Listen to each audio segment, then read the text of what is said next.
महाराष्ट्राचे आराध्य दैवत छत्रपती शिवाजी महाराज, हिंदू हृदय सम्राट शिवसैनिक माननीय बाळासाहेब ठाकरे यांना वंदन करून आजच्या कार्यक्रमासाठी उपस्थित असलेले माझे सहकारी आणि या मुंबई शहराचे प्रथम नागरिक, या मुंबईचे महापौर श्री सुनीलजी प्रभू, या विभागाचे विभाग प्रमुख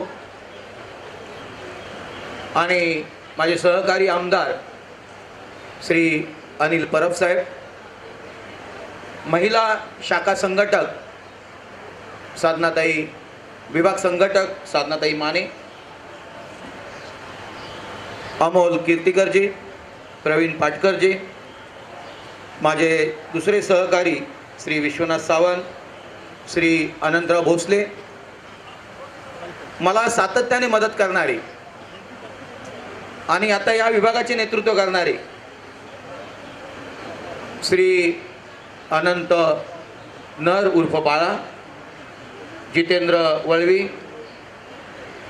माजी नगरसेवक श्री गांगण, षष्ठ विभागाच्या नगरसेविका परबताई,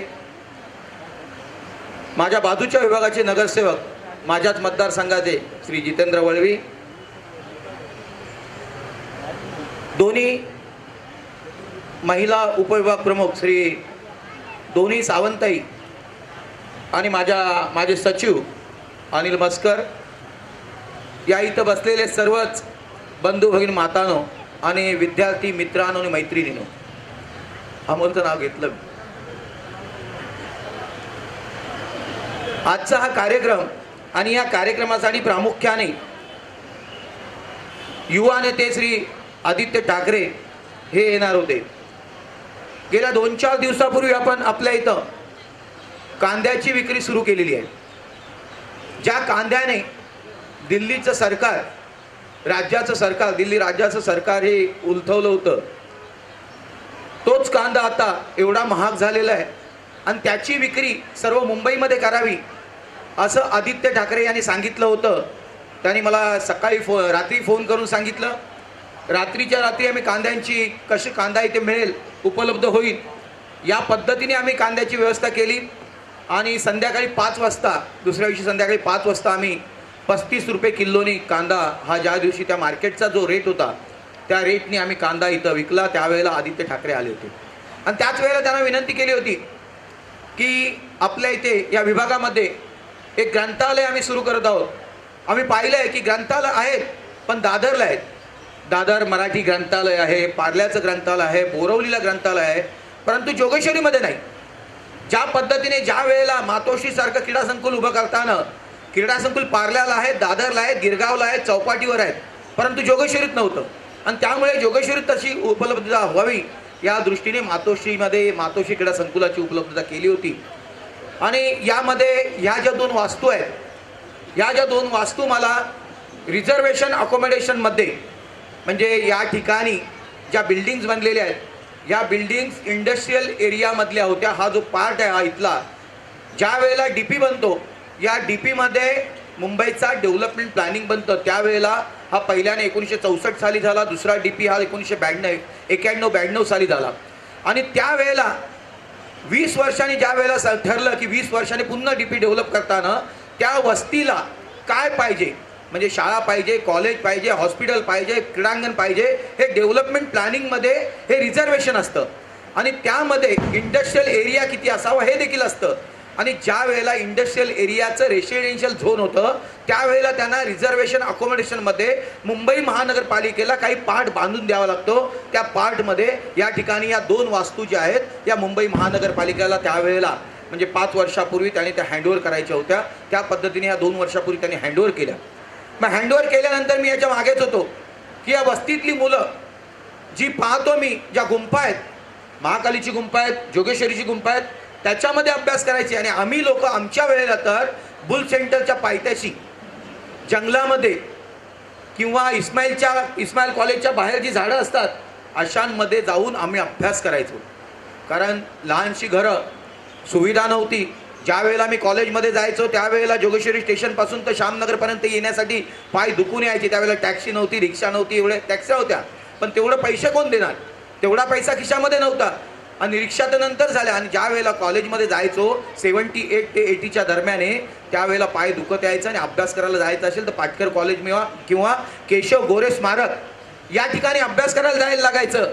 किंवा अंधेरीला आमच्या इथे कामगार क्रीडा केंद्र आहे, त्याच्यामध्ये अभ्यास करायला जायचं. आणि मग ही सुविधा आपण आपल्या विभागातील एरियातील विद्यार्थ्यांना द्यावी अशा पद्धतीचे तर माझा मानस होता. आणि ह्या ज्या वेळेला रिझर्वेशन अकोमोडेशनमधल्या ह्या वास्तू मला मिळाल्या त्यावेळेला प्रथम आमच्या समोर विचार आला की या ठिकाणी इथल्या विद्यार्थ्यांसाठी जर कुठे इकडे तिकडे फिरायचं नाही तर त्यांनी जोगेश्वरीमध्येच मराठी ग्रंथालयामध्ये जोगेश्वरी मराठी ग्रंथालय हे दादर मराठी ग्रंथालय होऊ शकतं, पार्लेर मराठी ग्रंथालय होऊ शकतं, तर जोगेश्वरी मराठी ग्रंथालय का नाही यासाठी त्याचं नाव मी जोगेश्वरी मराठी ग्रंथालय देऊ.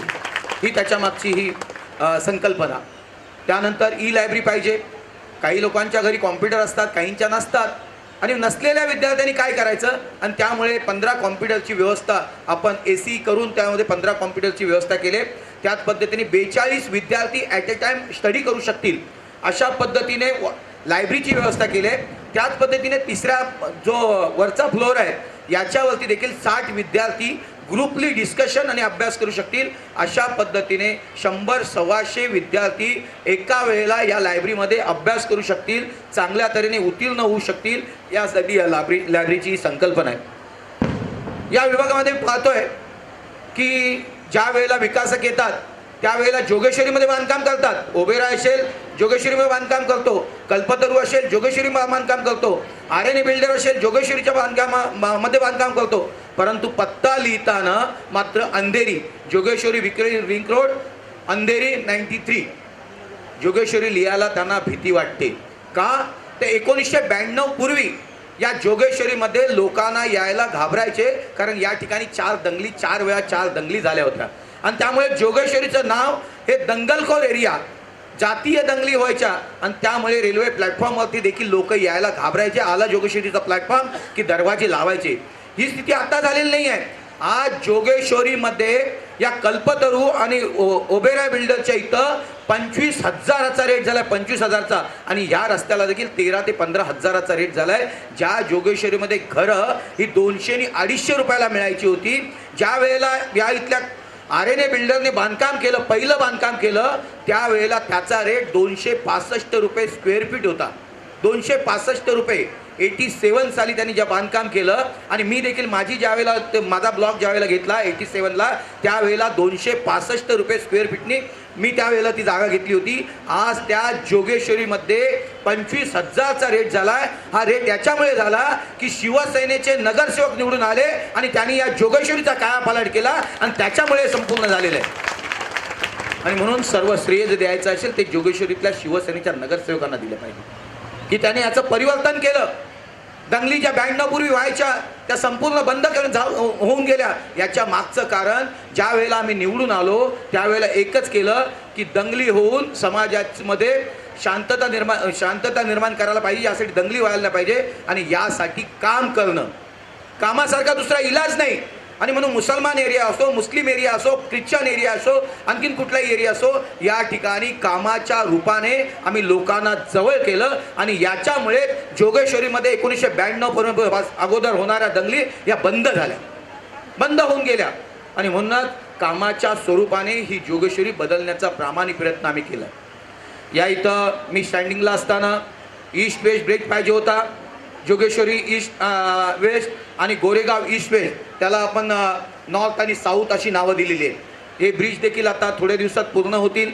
या इथे मार्केट व्हावं यासाठी मी पूनमनगरच्या इथे मार्केटची योजना केली होती. आणि मार्केट देखील आपण 2 महिन्यामध्ये दिवाळीमध्ये प्रथम दिवशी ह्या मार्केटची देखील उपलब्ध करतोय. याच्यामध्ये जवळजवळ 10 मजले आहेत. त्या 10 मजल्यांमध्ये बचत गटांचा देखील आम्ही विचार केलेला आहे. आणि बचत गटांच्या 40 ग्रुपना जे रजिस्टर असतील त्या लोकांना या ठिकाणी कुठल्याही पद्धतीचं डिपॉझिट न घेता फक्त भाडे तत्वावरती 40 गाळे दिली जातील. फक्त भाडं असेल त्यांच्या 10 बाय 10 गाळ्याचं 1250 रुपये. बाकी त्या ठिकाणी ऑफिसेस होणार आहेत, फिश मार्केट होणार आहे, फ्रूट मार्केट होणार आहे, व्हेजिटेबल मार्केट होणार आहे, ग्रोसरी होणार आहेत, ऑफिसेस होणार आहेत. अपना बाजारसारखे मॉल तिथे त्या ठिकाणी किराणा मालाचं वगैरे दुकानं होणार आहेत. त्यामुळे इथल्या जनतेला आणखीन उभे राहायला गोरेगावला जायला नको किंवा गोरेगाव वेस्टला जायला नको, तर त्यांची जोगेश्वरीच्या इथं ती व्यवस्था करण्याचा प्रयोजन मी त्यावेळेला केलं होतं आणि त्याचं उद्घाटन मला वाटतं आता या दोन्ही गोष्टी माननीय महापौर आपण पुढाकार घेऊन याचं तात्काळ उद्घाटन करावं, कारण आता आपण तिथे मुंबईचे महापौर आहेत, आपल्या माध्यमातून ते होणं अत्यंत गरजेचं आहे. हॉस्पिटलची सुविधा ज्या वेळेला कुपरचा प्रश्न आला त्यावेळेला 390 कोटी रुपये मी त्यावेळेला स्टँडिंगच्या माध्यमातून उभे केले, परंतु एवढ्या लांब जाण्यापेक्षा माझ्या जोगेश्वरीमध्ये असावं. रिझर्वेशनमध्ये आजगावकर प्लॉट या ठिकाणी हॉस्पिटलची जागेचं रिझर्वेशन होतं, परंतु पैसे टाकणं गरजेचं होतं आणि जवळजवळ 90 कोटी खर्च करून या ठिकाणी एक अद्ययावत हॉस्पिटल ट्रॉमा सेंटर केअर ज्याला माननीय शिवसेना प्रमुखांचं नाव देतोय त्याचं उद्घाटन देखील दिवाळीला आपण करत आहोत. 266 कॉटचं हॉस्पिटल, यामध्ये पॅडियाट्रिक असेल, सर्व डिपार्टमेंट त्या ठिकाणी असणार आहेत. मशिनरी संपूर्ण आलेली आहे आणि 2 महिन्यांनी आपण त्याचं देखील उद्घाटन करायला जातोय. शिवसेना प्रमुखांचं त्यालाही नाव देतोय, मार्केटला देखील आपण शिवसेना प्रमुखांचं नाव देतोय की त्यांच्या माध्यमातून त्यांच्या नावाने ह्या 2 बिल्डिंग ह्या ओळखल्या जाव्या. हे करत असताना या जोगेश्वरीला देखील पाहतोय की ट्रॅफिकचा जो प्रश्न आहे हा अत्यंत भयानक झाला, अख्ख्या मुंबईमध्ये झालेला आहे आणि म्हणूनच सर्व्हिस रोड दोन्ही बाजूला 25 फुटाचा सर्व्हिस रोड बांधायला घेतलेला आहे. सिवर लाईनचं काम सुरू झालेलं आहे, परंतु जोगेश्वरी ईस्ट वेस्ट ब्रिज मी केलेला आहे. हा ईस्ट वेस्ट ब्रिज बांद्रेकरवाडीमध्ये उतरल्यानंतर आणखी ट्रॅफिक वाढणार आहे की जोगेश्वरी वेस्टची ट्रॅफिक येणार आहे आणि यासाठी 180 कोटीची मी प्रोव्हिजन केली होती की तो डायरेक्ट ब्रिज एक पार्ट त्याचा इथून MIDC पर्यंत जावा. मी महापौरांना विनंती करतोय, त्यावेळेला बजेटमध्ये 180 कोटीची प्रोव्हिजन केली होती, आपण ती फॉरवर्ड करावी आणि हा ब्रिज जर झाला तर जोगेश्वरी वेस्टमधून जी नागरिक येणार आहेत त्यांना इथे ट्रॅफिकला अडथळा होईल, इथल्या लोकांना देखील अडथळा होईल. मग त्यामुळे एक ब्रिज हा बांधण्याचा माझा संकल्प होता, प्रोव्हिजन केली होती, सर्व काही केलं होतं, परंतु मी पुढे निघून गेल्या कारणाने ते राहिलं आहे आणि हे काम आपल्याला ते पूर्ण करायचं आहे. तर अशा पद्धतीने ही कामं आहे. जोगेश्वरीचं मार्केट, जोगेश्वरी स्टेशनचं मार्केट देखील आपण बनवायला गेलो, नवलकर मार्केट.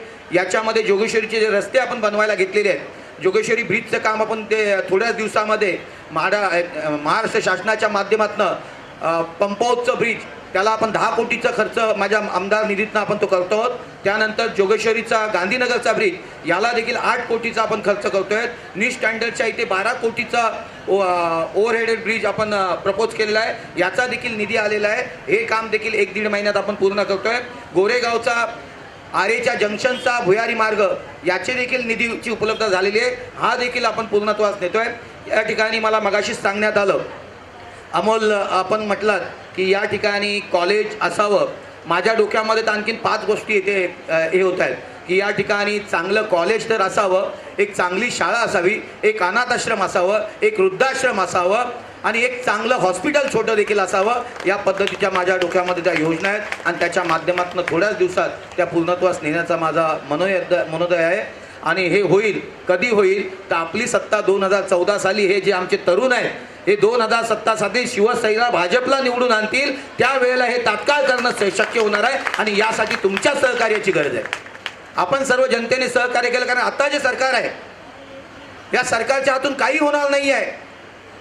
कारण ज्या वेळेला 5 सैनिक हिंदुस्थानचे मारले जातात, असे ज्याला काय उच्चार करावं असं मला कळत नाही की ज्यांच्या हातून काही न होणारं शंडांचं जे सरकार बसलेलं आहे त्यांच्या हातून काही होणार नाही. महाराष्ट्राचे सरकार बसलेले आहेत. मुख्यमंत्र्यांना आम्ही नेहमी सांगतो की तुम्ही डिसिजन घ्या, डिसिजन मेकर व्हा. आम्ही जे प्रपोजल टाकतो ते पास करू म्हणून सांगता, परंतु कागदावर ते काही येत नाही, इम्प्लिमेंटेशन काही होत नाही आणि म्हणून असं सरकार काही कामाचं नाही आणि यासाठी शिवसेना भाजपाचं सरकार येणं अत्यंत गरजेचं आहे.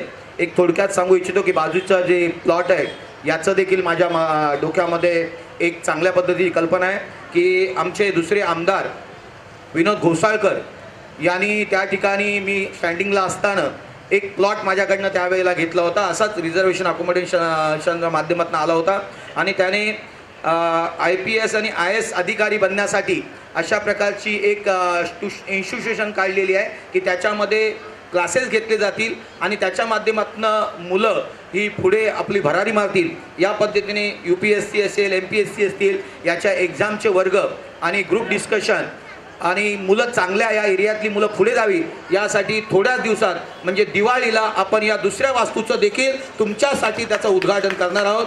या इथे विरंगुळा म्हणून काही ज्येष्ठ नागरिकांसाठी या ठिकाणी आम्ही व्यवस्था केलेली आहे. कारण मी ज्या वेळेला तलावामध्ये असंच जाऊन बसतो त्यावेळेला काही काही वृद्ध लोकांच्या घरच्या गोष्टी त्यांच्या ऐकतो किंवा कानावर येतात की काही वृद्धांना अशी परिस्थिती असते की टी व्ही लावायला गेलं तर घरातली मुलं आहेत ती म्हणतात नाही हेच चॅनल पाहिजे. त्यांना जर बातम्या बघायचं असेल तर ते होत नाही. त्यांना जर खेळायचं असेल तर ती व्यवस्था नाही. त्यांना जर गप्पा गोष्टी करायचं असेल तर तलावाच्या व्यतिरिक्त काही जागा नाही. तर या लोकांचा असा एक ग्रुप करावा आणि त्यांच्यासाठी या ठिकाणी एक आपण जागा निवडावी. यासाठी ही विरंगुळा याच्यातली ही कल्पना. याच्यामधून दर आठवड्याला किंवा 15 दिवसाला त्यांचं मेडिकल चेकअप केलं जाईल. त्यांना हवं नको ते बघितलं जाईल. त्यांची घरची दुःख ही आम्ही आमच्या अंगावर घेऊन ते आमचेच पालक आहेत अशा पद्धतीची वागणूक आम्ही देण्याचा प्रयत्न करू आणि त्या ठिकाणी त्यांचा नेहमीच स्वागत होईल. त्यांना हवं नको ते पाहू. या ठिकाणी आदित्य ठाकरे मला उद्धव साहेबांचा फोन आला, वहिनींचा फोन आला की खरोखरच त्यांची तब्येत खराब असल्या कारणाने येऊ शकले नाहीत. आणि मग महापौरांना आम्ही माननीय उद्धव साहेबांनी देखील फोन केला की सुनील प्रभू तुमचे बाकीचे कार्यक्रम आहेत ते बाजूला ठेवा आणि पहिलं तुम्ही जा कारण तिथे आदित्य येणार नाही आहेत. आणि म्हणून ते आले. आमचे विभाग प्रमुख देखील आवाजून उपस्थित राहिले आहेत. अमोल कीर्तिकर राहिलेले आहेत, पाटकर राहिले आहेत, सर्व नगरसेवक या ठिकाणी उपस्थित राहिले. सर्वात म्हणजे या ठिकाणी आपण सर्व लोक उपस्थित राहिलात. या इथं विद्यार्थ्यांचा देखील गुणगौरव होणार आहे. त्यांना देखील माझ्या यथाशक्ती जे काही देण्याचा प्रयत्न करण्यात येईल. याच्यामध्ये एक बॅग आहे उद्धव साहेबांचं गड किल्ल्यांचं जे पुस्तक निघालं होतं महाराष्ट्र देशा या पुस्तकाची प्रत आहे. दुसरं मी जे विधानसभेमध्ये जी भाषणं केली 3 वर्षात काय केलं, मी तिथे जाऊन काय करतो हे देखील तुम्हाला कळायला